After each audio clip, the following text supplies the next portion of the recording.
much for clicking on my channel. My name is Nefe. I'm an accountant and lifestyle entrepreneur and blogger, and I blog at explorefreedomnation.com. So today I'm really excited to talk to you about your mindset. Most importantly, the difference between a scarcity mindset and an abundance mindset. So the difference between the two is life-changing. An abundance mindset means that there is more than enough of everything. So there's more than enough time, there's more than enough money, there's more than enough resources, there's more than enough people around to help you, there's more than enough knowledge that you have. You feel lucky, you welcome competition, you design your life and your future without knowing how to do it.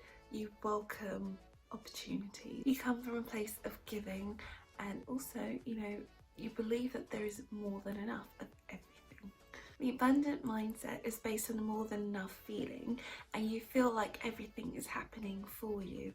It doesn't mean that you don't have pain, it doesn't mean that you don't have problems. What it does mean is that when you face those things, you're able to deal with them in a different way than you would have if you had a scarcity mindset. The scarcity mindset is the opposite.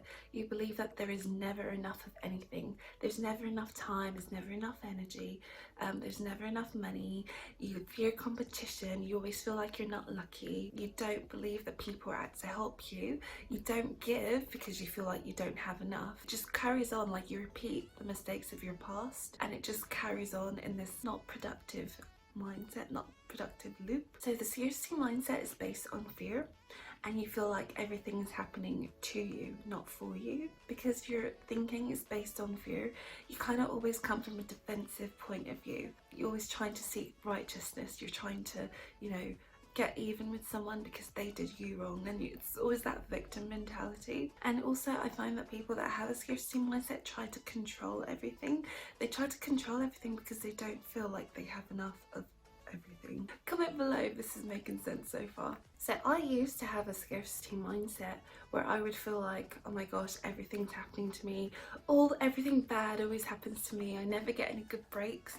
And I kind of realized that I was sort of sinking into victimhood, and it wasn't until I started speaking with my friend, I started reading more personal development books, that I realized, I'm actually not a victim, I'm a victor, and all these things that are happening, I can actually trace it, I can notice a pattern, and it means that I don't have to carry on repeating that pattern going forward.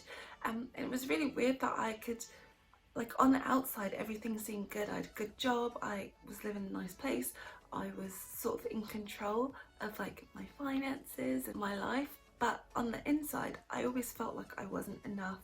I felt fear, I felt like, oh, this could happen and I could lose everything. And it wasn't until I started, like I said earlier, reading books, really getting into personal development, that I decided, I'm actually not going to live a victim. I'm going to take control by making plans, but I'm going to think that everything is going right. I'm going to change my thinking because I want to change my life. So I'm going to give you 7 steps that you can use to change your mindset from scarcity thinking one to an abundant one. So step 1 is write for 15 minutes straight. If you're having a bad day, one of the things you can do is write down a note, like on a piece of paper, or if you have a keyboard, just write for 15 minutes straight. Just write everything, don't judge yourself, don't try to edit yourself, just write everything down straight for 15 minutes. What it will do is at the end of the 15 minutes, you'll be able to see like a pattern, you'll be able to see what you're thinking, and you'll be able to realize that your thoughts are not you, they're separate from you. And once you've done that, you can review your thoughts, and you can notice that how your thoughts cause your feelings, and then you'll be able to sort of realize what thoughts you're thinking that are causing these certain feelings, and then in the future you'll be able to sort of start minimizing that and start to sort of reprogram your mind to think positive thoughts. So tip 2 is to create a list of new habits that you want to adopt. So that could be anything, it could be money, finances, or money is finances, relationship, it could be anything. Just make sure it's specific. For example, I want to make £10,000 by the end of this year from blogging, or I want to make $1 million in the next 5 years from blogging. It could be anything that you want. Just make sure it's specific and it's something that you actually truly believe you could happen.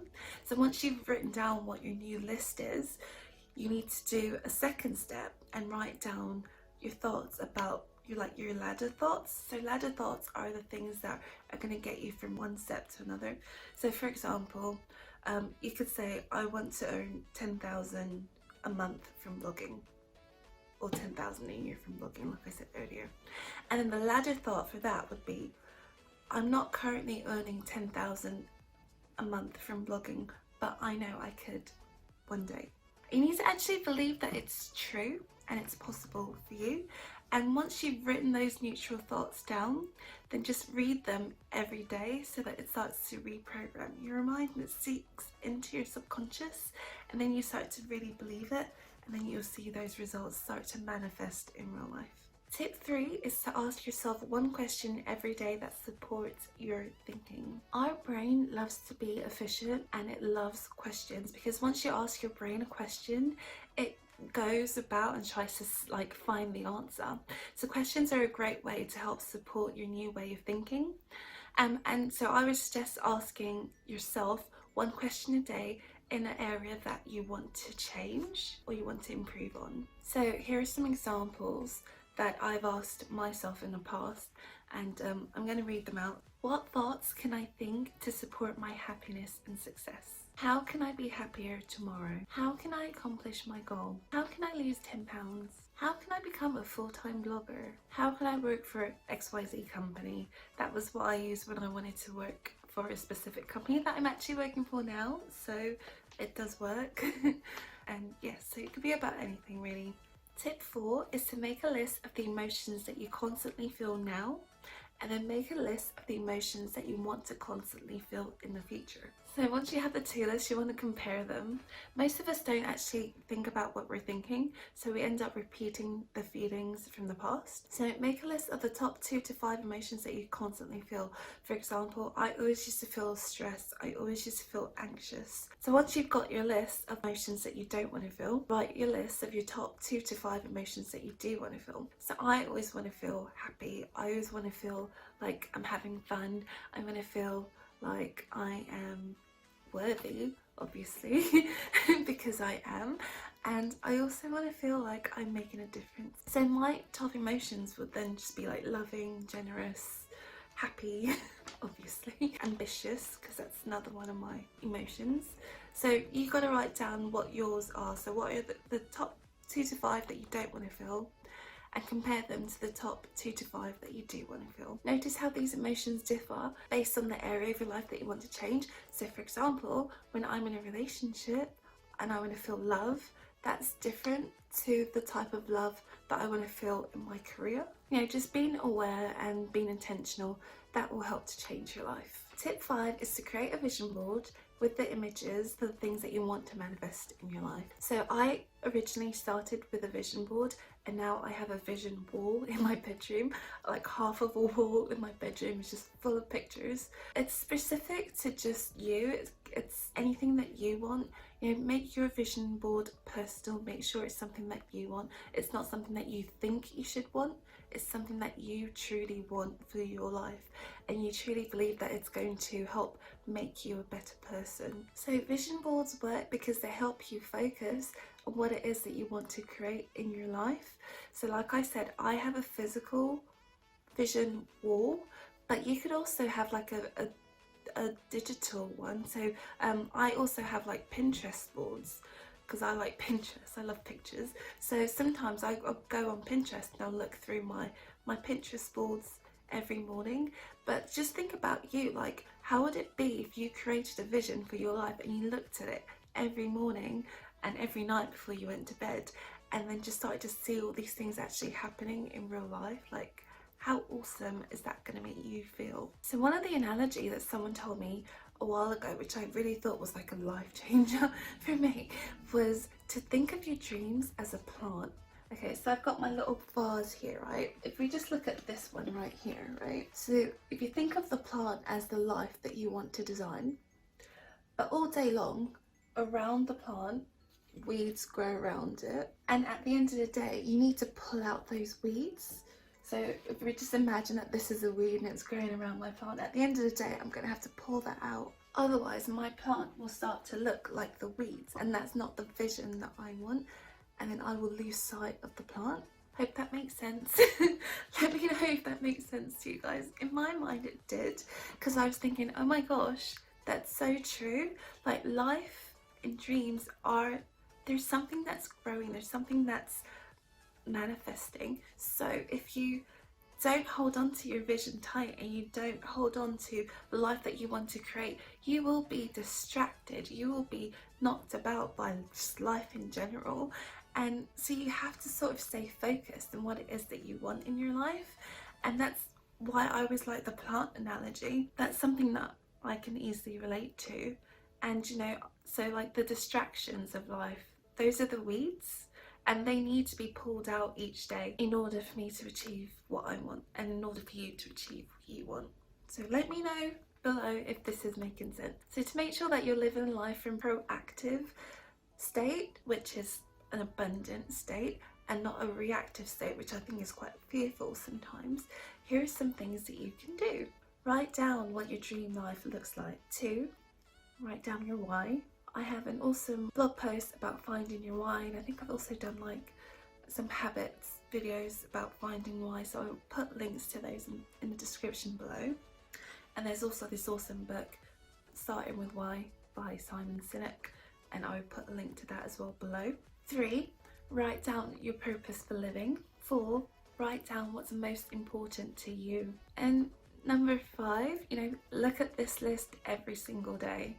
Every single day, when you wake up, before you go to bed, you know, if you have it on your phone, look at it during lunch breaks, or when you just have like a spare 5 minutes and you're a bit bored, just, you know, keep your mind focused on what it is that you want to create for your life, because only you can create it. You know, there's always going to be something thrown at you each and every day.